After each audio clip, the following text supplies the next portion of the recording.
மோடியும் வேண்டாம், விஜயும் வேண்டாம். திமுகவில் இணைந்தார் காளியம்மாள். ஸ்டாலின் கொடுத்த முக்கிய பதவி. கண்ணீரில் சீமான். அதாவது நாம் தமிழர் கட்சியிலிருந்து விலகியது ஏன் என்பதற்கு காளியம்மாள் விளக்கம் அளித்துள்ளார்.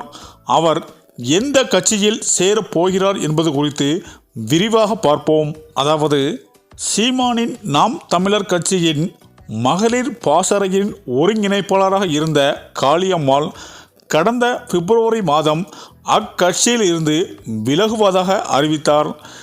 சிறந்த பேச்சாளரான காளியம்மாள் விலகியது அக்கட்சிக்குள் பெரும் பின்னடைவை ஏற்படுத்தியது.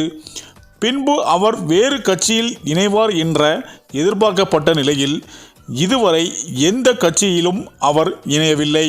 மேலும் இந்த நிலையில் நாம் தமிழர் கட்சியிலிருந்து விலகியது ஏன் என்பது குறித்து காளியம்மாள் விளக்கம் அளித்துள்ளார்.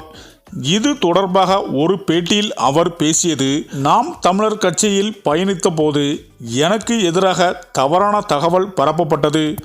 இது குறித்து சீமானிடம் சொன்னபோதும் அவர், நான் உன்னை ஏதாவது கேட்டேனா? கட்சியில் வளர்ந்து வரும்போது சிலருக்கு அது முரணாகத்தான் இருக்கும். இனி உன் வேலையை தொடர்ந்து செய்ய என்று தெரிவித்தார் என்று காளியம்மாளும் கூறினார். உங்களை விமர்சித்து சீமான் பேசிய ஆடியோ வெளியானதுதான் மனக்கசப்புக்கு காரணமா என்று கேட்டபோதும் அதற்கு பதிலளித்த காளியம்மாள், அந்த ஆடியோ வெளியானது போது எனக்கு மிகப்பெரிய வலியை ஏற்படுத்தியது. மனதளவில் மிகவும் பாதிக்கப்பட்டேன். அந்த ஆடியோவை நான் சீமானுக்கும் அனுப்பி வைத்தேன்.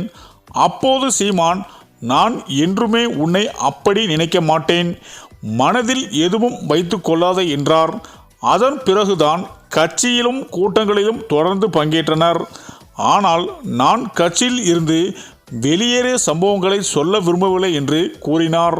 மேலும் மக்களுக்கு பரிசு பொருட்கள் வாங்கி கொடுத்து தனக்கென கூட்டம் சேர்த்தார்.